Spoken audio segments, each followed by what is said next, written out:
No es grave que abuse de su poder para conseguirlo.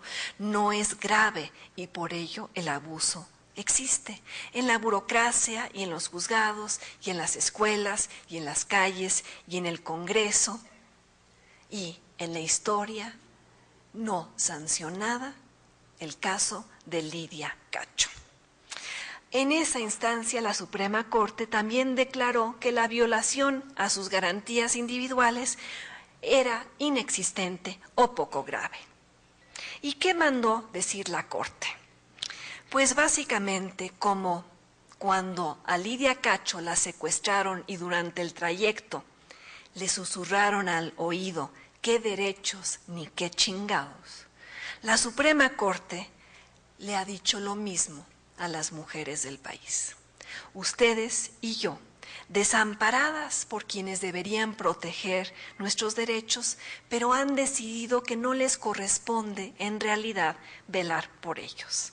Al votar como lo hizo en el caso de Lidia Cacho, recuerdan, la mayoría de los ministros le dio una estocada a la Corte de la cual le va a tomar años recuperarse, porque su resolución en ese caso va a ocupar un lugar deshonroso en la historia constitucional, similar al famoso caso de Dred Scott en Estados Unidos, cuando la Suprema Corte en 1856 declaró también, conforme a derecho, que la esclavitud tenía fundamento legal y que como Dred Scott era un esclavo, carecía de derechos y que la Corte no tenía jurisdicción para intervenir en su favor.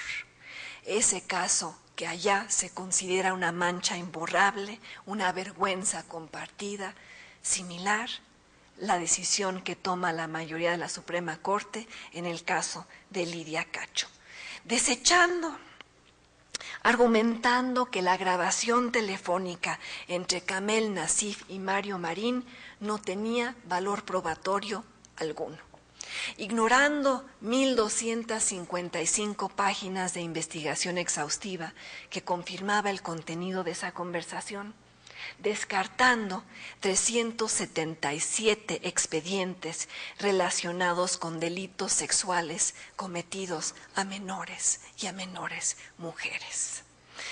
Quizá solo quede demostrada entonces alguna vez la violación de garantías individuales a una mujer en México, cuando a la esposa de algún ministro de la Suprema Corte la trasladen sin el debido proceso durante 23 horas de un estado a otro, como fue el caso de Lidia Cacho. Cuando a la madre de algún juez le digan que solo le darán de comer si le hace sexo oral a los agentes judiciales que la han secuestrado, como en el caso de Lidia Cacho. Cuando a la hermana de algún magistrado le metan una pistola entre la boca y le susurren al oído, tan buena y tan pendeja, ¿para qué te metes con el jefe? Va a acabar contigo, como fue el caso de Lidia Cacho. Cuando a la hija de algún abogado le cobren una fianza excesiva para dejarla salir de la cárcel o amenacen con violarla ahí, o cuando un gobernador le dé un buen coscorrón, o cuando a la nieta de alguna procuradora la viole un pederasta protegido siempre, eso sí, por el Estado de Derecho, puesto al servicio de los poderosos que casi siempre ganan y casi siempre son hombres. Solo entonces descubriremos que hubo violación a las garantías individuales cuando esas personas se vuelvan víctimas de un sistema judicial podrido para sus mujeres y no antes. Quizá por ello, Lidia Cacho escribe en su libro Crónicas de una infamia: me da pena mi país, lloro por mí y por quienes tienen poder para cambiarlo, pero eligen perpetuar el statu quo. Y por ello las cifras que conmueven hoy en este día aquí. El perfil de las mujeres que exaltamos en el discurso, pero que no protegemos en la realidad. Un lugar donde 95% de las trabajadoras reportan haber sido víctimas del acoso sexual. donde cada año más de 100 mujeres en el Distrito Federal son asesinadas y en 32% de los casos el responsable es su propia pareja, donde 1 de cada 3 mujeres vive la violencia doméstica, donde cada 9 minutos una mujer es víctima de la violencia sexual, donde los ojos amoratados y los labios partidos y los huesos rotos son parte de la realidad conocida, tolerada, aceptada, desde hace más de 10 años, por ejemplo, en Ciudad Juárez. En Ciudad Juárez, un microcosmos de las miserias que aquejan a las mujeres de México, donde desde 1993 cientos de mujeres salen de su casa y no regresan, terminan de trabajar y nadie las vuelve a ver. Toman un camión y acaban en un ataúd. Son estudiantes y amas de casa y meseras y secretarias.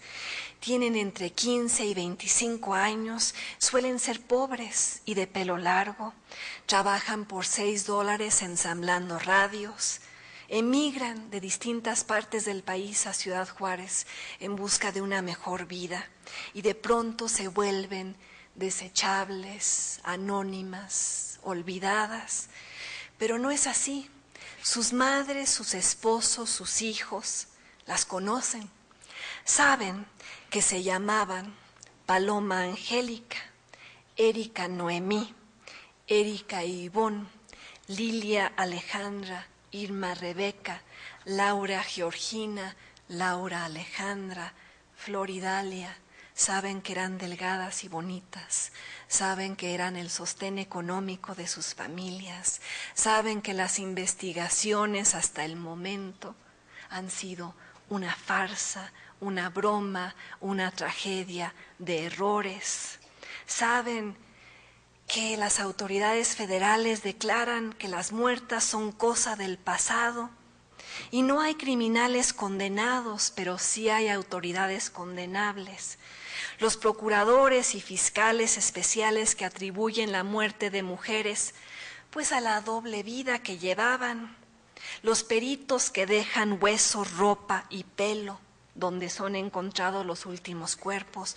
Los policías que matan accidentalmente al abogado defensor de uno de los acusados, cuya confesión fue extraída con base en tortura. Los investigadores que acumulan más de 1,000 libras de ropa de las víctimas y la queman. Los expertos que le hacen pruebas de ADN a los cadáveres equivocados. Y ahora Arturo Chávez Chávez, flamante procurador general de la República, salta de la provincia al centro, dejando tras de sí un problema no resuelto. Su simple nombramiento revela mucho de lo que las autoridades de este país piensan con respecto a sus mujeres. Hay una actitud casual, y eso revela un problema más profundo en una sociedad en la que los hombres no pueden ser acusados de violar a sus esposas. La violencia contra las mujeres no es condenada con la vehemencia que debería serlo. En una sociedad en la que 1 de cada 3 mujeres es maltratada en su casa, poco importa que mueran cientos de ellas en las calles, y si eso ocurre, como ha dicho el procurador Chávez Chávez, es su culpa por los vestidos escotados y salir de noche, y porque él y tantos como él piensan así. Se explica el titular de un periódico local: no hay mejor lugar para matar a una mujer que Ciudad Juárez. Como lo afirma la madre de una de las víctimas, nunca dejaré de hablar de Olga. No puedo parar hasta que termine la violencia y no podemos parar de hablar sobre este tema. Solo así será posible lograr que no haya una muerta más, una mujer faltante más. Solo así se cobrará conciencia de que los derechos de las mujeres no son diferentes ni de segunda clase, son derechos ciudadanos, ni más ni menos. Y con una frecuencia casi obsesiva, La mira del país está puesta en los hombres, en los políticos, en los partidos, en la baja calidad de la democracia electoral mexicana y cómo mejorarla. Pero la agenda que nos convoca aquí hoy trasciende a los hombres y a sus partidos y a sus elecciones. Abarca mucho más que las reglas del juego electoral y cómo transformarlas. La profundización de la democracia mexicana también pasa por la reconfiguración del mapa mental de su población, ese mapa mental que le asigna a las mujeres de este país un lugar inferior, una nota de pie de página, un apéndice, insisto, un vagón de segunda clase. Y por ello muchas mujeres son obligadas a abandonar la escuela para ocuparse del trabajo doméstico. En el ITAM, en cada crisis económica, baja la matrícula para las mujeres. Por ello, por ese mapa mental, aunque encuentren empleo en el sector maquilador, su salario suele ser menor al del hombre sentado a su lado. Y de ahí que hable yo hoy de la necesidad de empoderarlas. Y no hablo de darles el poder que antes pertenecía a sus esposos, al estilo de Marta Sagún.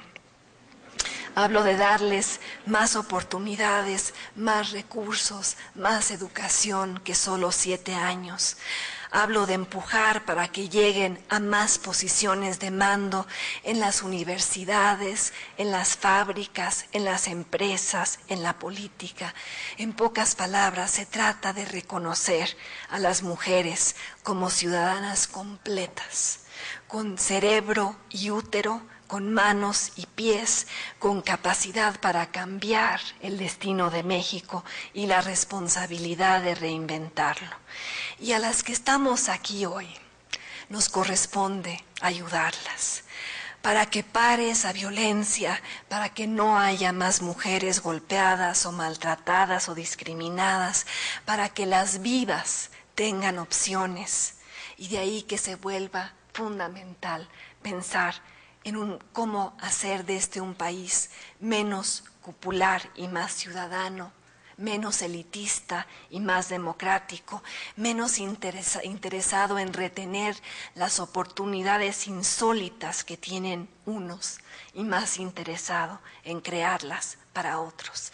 De lo que se trata es de construir una amplia clase media poblada por mujeres, con voz, con derechos, con oportunidades para generar riqueza y acumularla, crear mexicanas dinámicas, educadas, emprendedoras, competitivas, meritocráticas, porque su país les permite serlo. Ahora bien, para que esto ocurra, hay que pensar que es posible, hay que creer en ello, porque si uno no cree en esa posibilidad, las personas se vuelven pequeñas, escribía Emily Dickinson.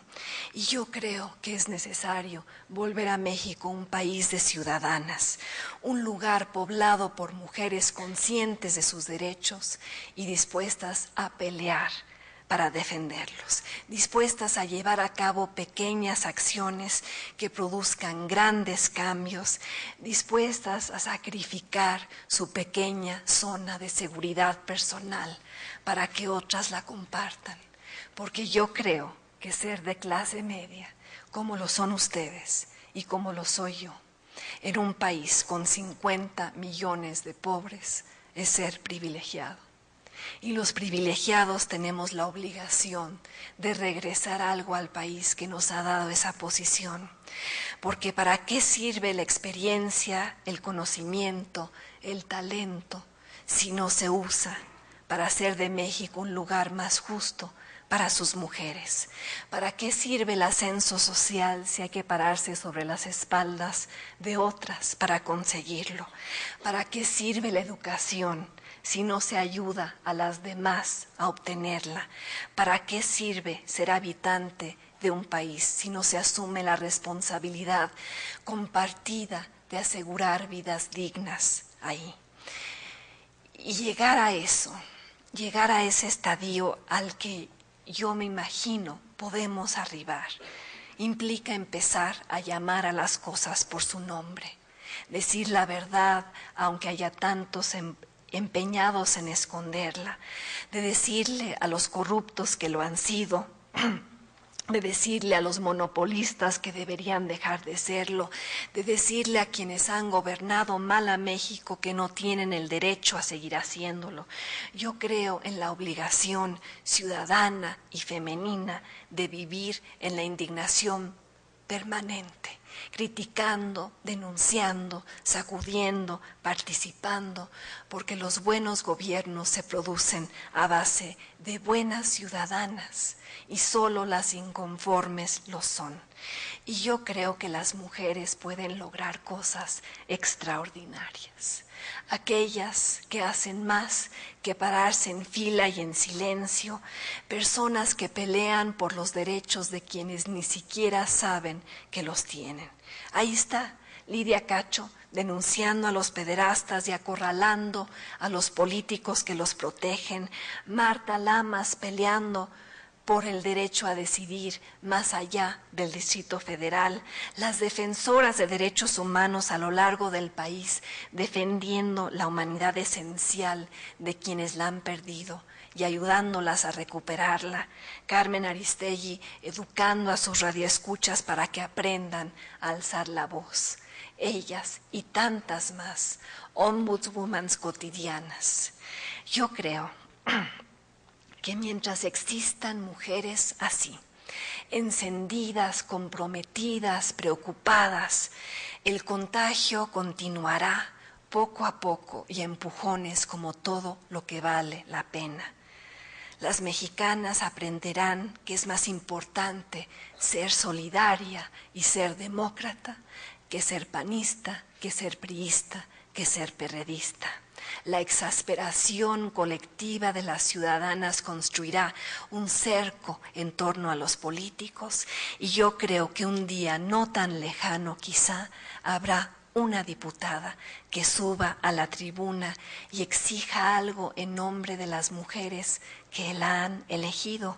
En lugar de mirar con quién se codea en el poder, mirará a quienes la llevaron ahí. Y México ese día será otro país.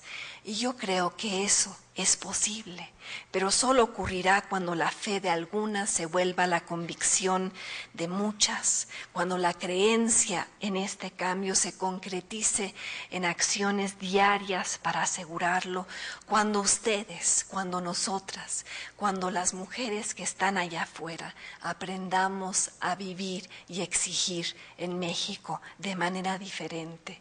Porque la evolución de la democracia mexicana tiene que ver con las expectativas que los padres tienen de sus hijas, tienen que ver con la forma en la que los ciudadanos se tratan unos a otros al margen de su género, tiene que ver con una forma de pensar, de bajar de las gradas y actuar, de denunciar el acoso sexual y exigir su penalización, de fustigar la violencia contra las mujeres y demandar su erradicación, de decir que un golpe a una es un golpe a todas, de educar a una niña para que sepa que puede ser presidente de México, aunque ojalá aspire a algo mejor.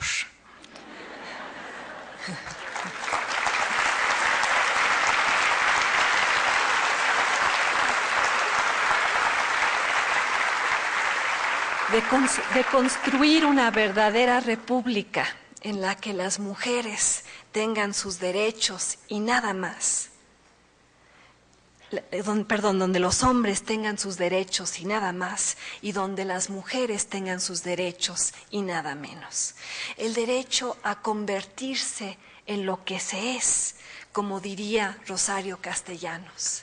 El derecho a convertirse en múltiples formas de ser mujer en México, como las portadas de esos libros que he editado, Gritos y susurros, experiencias intempestivas, ya de más de 70 mujeres. Contrasten esas fotografías con algún álbum de fotos de hace 100 años.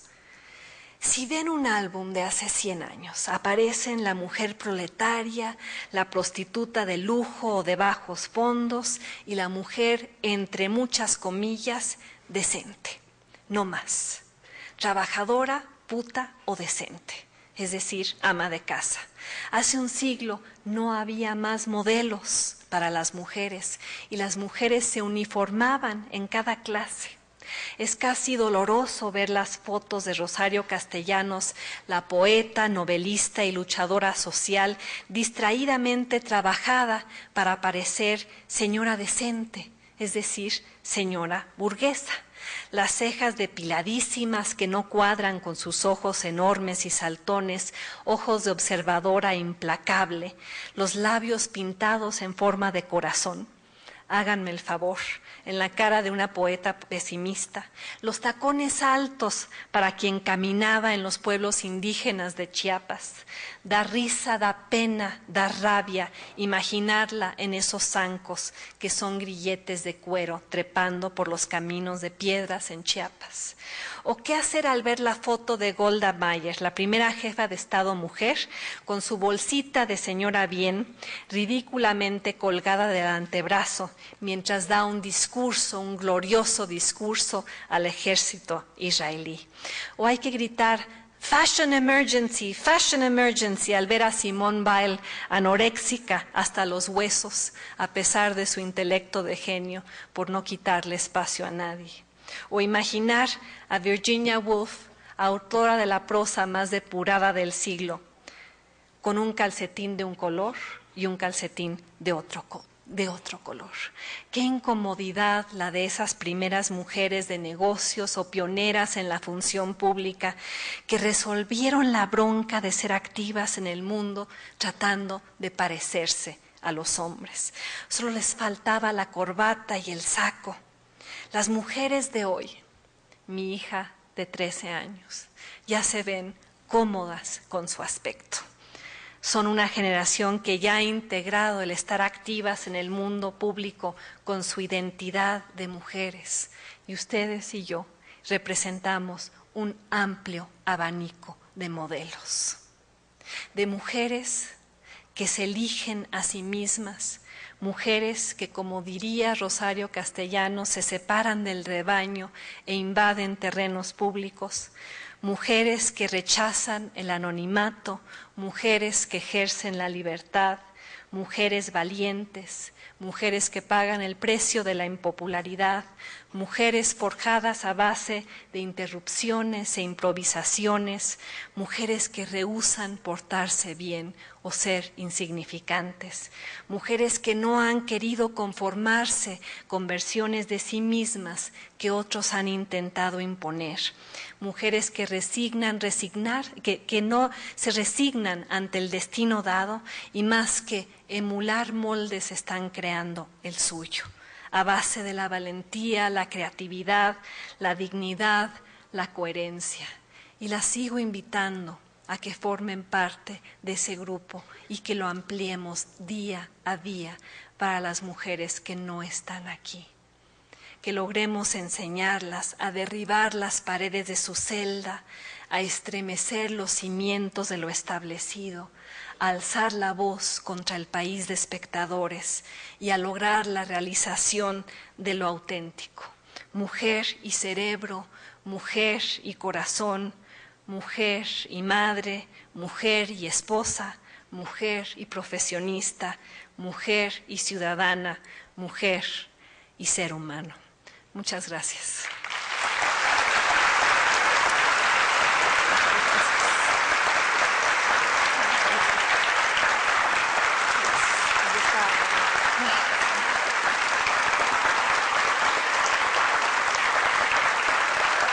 Muchas gracias. Muchas gracias. Muchas gracias.